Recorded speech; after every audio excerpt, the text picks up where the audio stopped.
Assalamualaikum warahmatullahi wabarakatuh.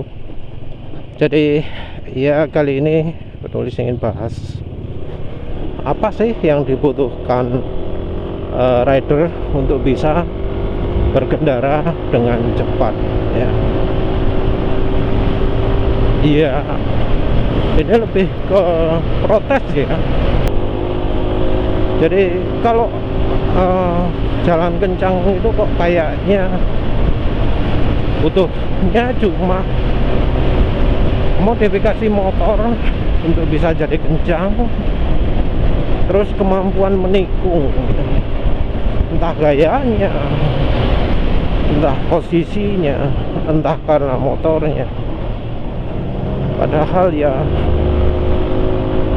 sebenarnya enggak juga. Dan yang namanya kencang itu belum selalu nggak selalu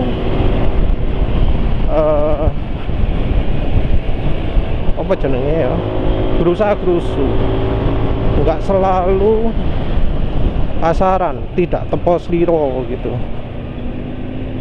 Jadi berkendara kencang pun bisa santun.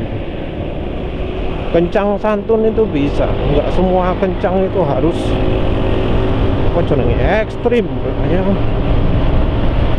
Nggak semua kencang itu harus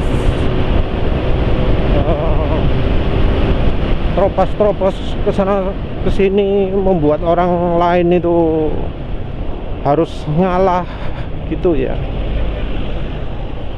Walau memang buat orang lain ngalah, buat orang harus minggir, tapi sebenarnya nggak begitu jauh kok bedanya antara orang yang kencangnya santun dengan yang kencangnya gerusa-gerusu. Padahal untuk kencang ya, modifikasi lain yang juga penting adalah modifikasi untuk membuat suspensi itu stabil. Jadi bukan keras ya. Suspensi itu harus kalau untuk kecepatan tinggi harus segera bisa kembali ke posisi awal, bisa kembali ke posisi semula dengan cepat. Kendaraan yang ini contohnya nih Rus, mantul. Nah ini kurang baik untuk top speed. Ini kendaraan juga depan ini apa nih? Vespa ya. Mantul atas ke bawahnya itu butuh waktu. Jadi butuh 2 atau 3 kali ayunan. Nah itu kurang bagus juga untuk kecepatan tinggi. Apalagi ini truk ya, goyang-goyang terus, naik turun. Nah itu nggak bagus. Jadi untuk kecepatan tinggi,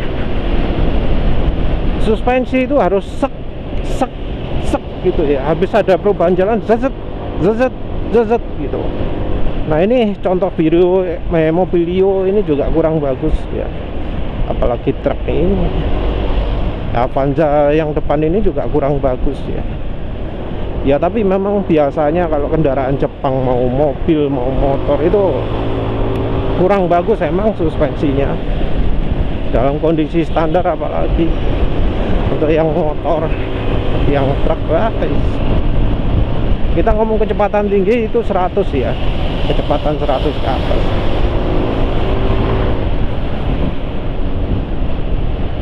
Makanya itu orang kalau pakai supermarket, pakai suspensi aftermarket itu biasanya kaget, cepet berhenti gitu ya goyangannya, set. Nah emang karena tujuannya suspensi aftermarket itu seperti itu.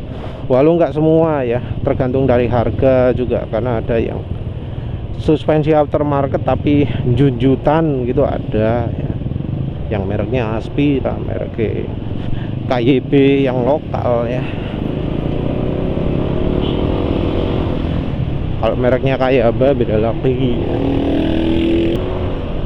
Kalau suspensi untuk mobil itu apa, merek ya KYB juga ada ya. orang kalau untuk kecepatan tinggi sering ngomong rebound, modif rebound. Apa sih itu modif rebound? Modif rebound itu biasanya untuk mantul baliknya itu hambatannya jauh lebih besar. Tapi kadang orang itu apa ya, melakukannya tidak proporsional agar handling kendaraan itu tidak hancur.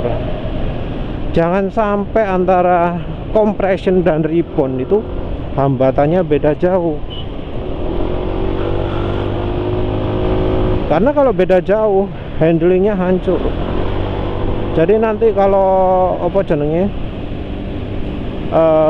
pakai motor lah anggapannya dalam tikungan, nanti respon motor saat di gas dan lepas gas itu bedanya ekstrim. Nanti pas lepas gas itu understeer,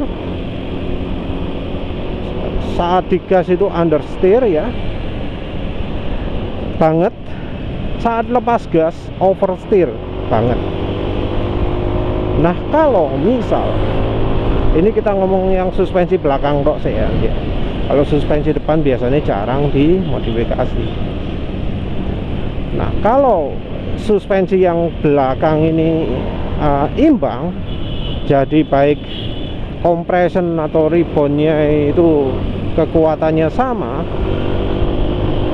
maka handling antara gas dan lepas gas itu bisa dibilang setara lah. Walau waktu waktu di gas itu masih understeer, tapi kalau lepas gasnya nggak begitu understeer lagi. Itu yang bikin beda.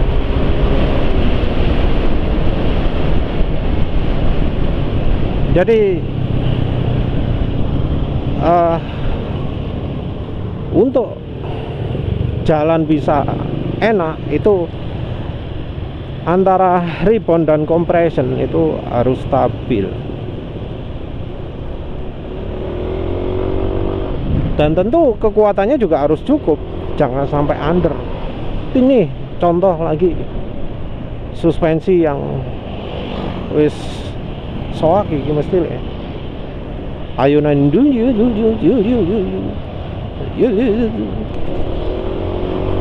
mungkin ada yang nyebut model gitu apa mantul gitu ya. Kalau yang begitu tuh jangan disebut mantul ya,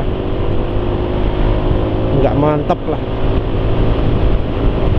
Suspensi itu harus yang nggak mentul-mentul terus, sigap tapi ya juga nggak terlalu keras. Jadi kecepatan apa nggak kayak suspensi diganti pipa baja gitu, tapi nggak juga yang molor gak karu-karuan. Ada istilahnya critical damping lah istilahnya, udah pas gitu. Jadi kena perubahan permukaan jalan nyut, perubahan permukaan ada berubah nyut gitu, cuma sekali gitu dok ya. Tentu responnya beda ya antara kecepatan rendah dan kecepatan tinggi. Jadi kalau suspensi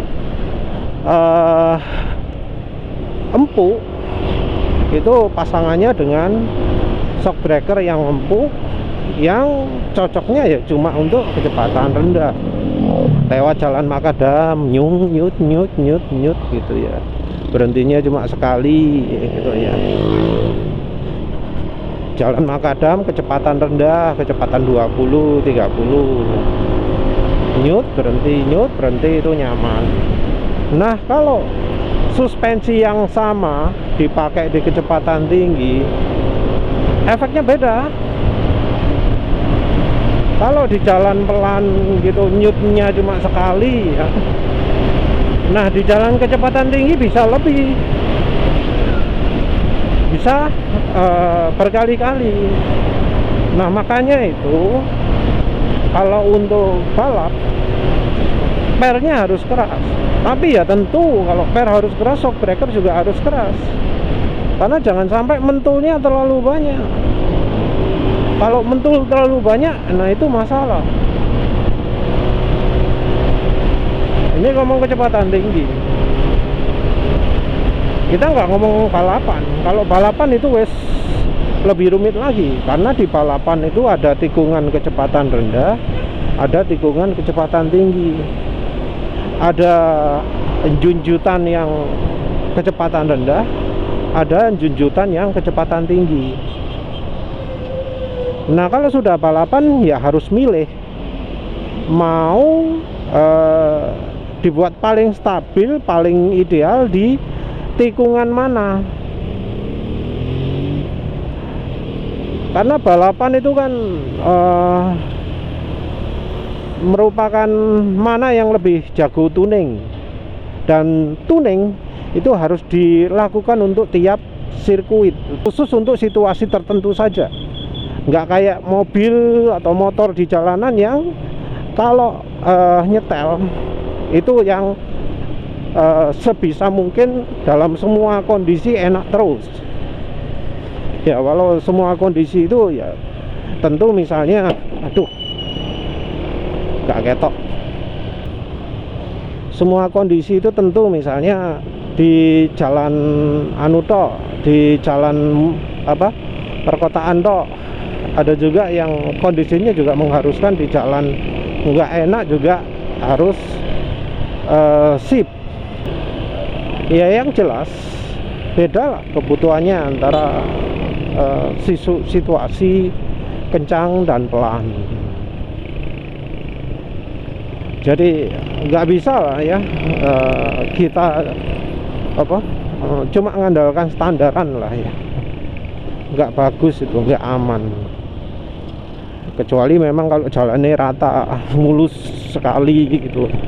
Kalau jalannya mulus sekali gitu ya wis lebih bebas lah ya.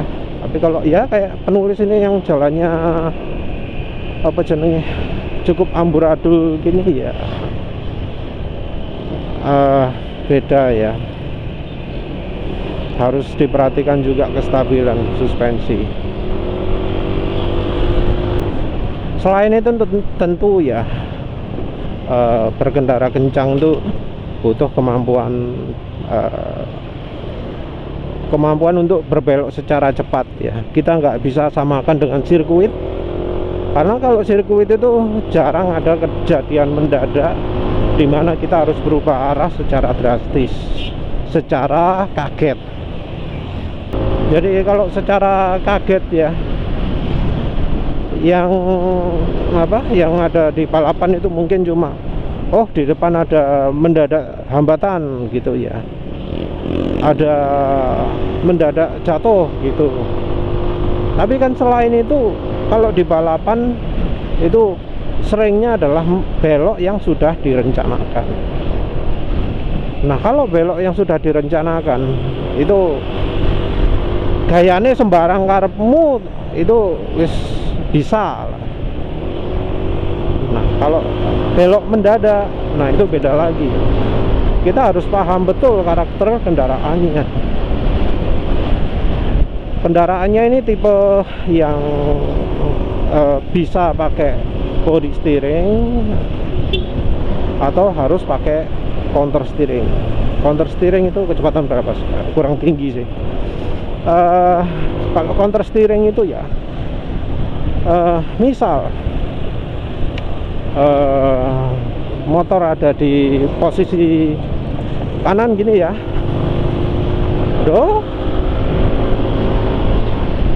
kanan gini, sentak ke kanan, motornya langsung belok kiri.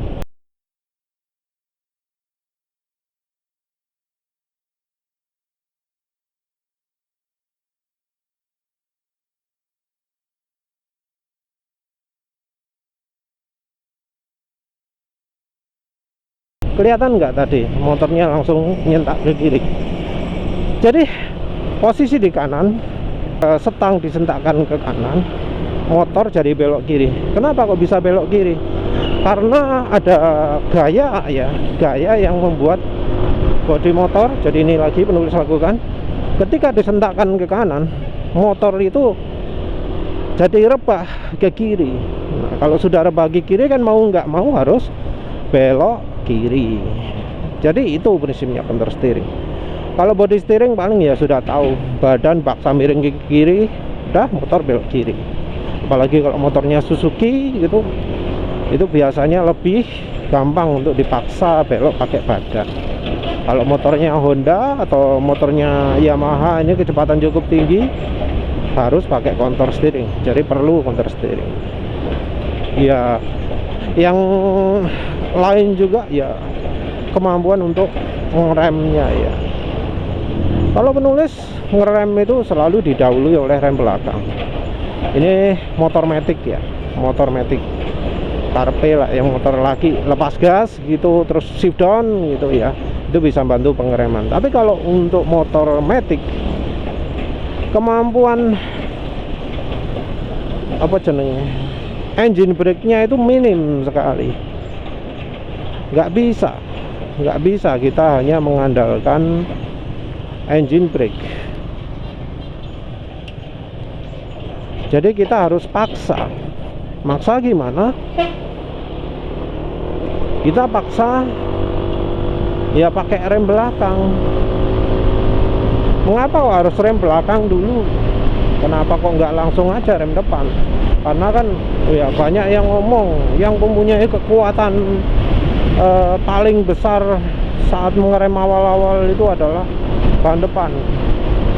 Kenapa kok nggak ban depan? Kenapa kok harus belakang dulu? Karena adalah harus belakang dulu karena grip ban depan pada saat awal pengereman kalau untuk motor matic itu masih lemah. Jadi grip ban itu dipengaruhi oleh perpindahan bobotnya.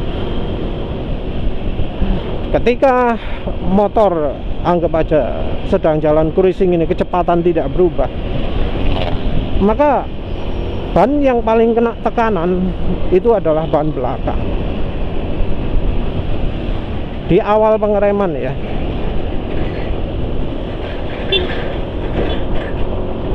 Di awal pengereman, ban yang paling kena tekanan ketika jalan cruising gini itu adalah ban belakang. Begitu juga kalau kita sedang ngegas,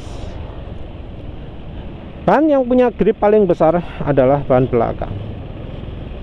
Nah, oleh karena itu, ban yang punya grip paling besar pada waktu awal pengereman di motor matic itu adalah ban belakang. Ban depan itu gripnya masih lemah. Kalau kita tekan rem depan ya dalam keadaan panik ya, dalam keadaan akselerasi terus langsung tekan rem depan, itu grip ban depan masih lemah. Karena masih lemah, resiko selip sangat besar. Nah, kita harus buat beban ban depan itu lebih besar. Nah, ketika kita sudah mulai mengerem, maka otomatis bobot yang diterima oleh ban depan akan makin besar. Ketika sudah melakukan rem belakang, maka otomatis bobot yang ada di ban depan ini akan makin meningkat. Karena bobotnya akan makin meningkat, gripnya makin kuat. Nah, ketika itu kita baru bisa pakai rem depan seenaknya. Jadi kalau tahap awal nggak bisa seenaknya. Ya wis, begitu saja. Terima kasih sudah menonton. Assalamualaikum warahmatullahi wabarakatuh.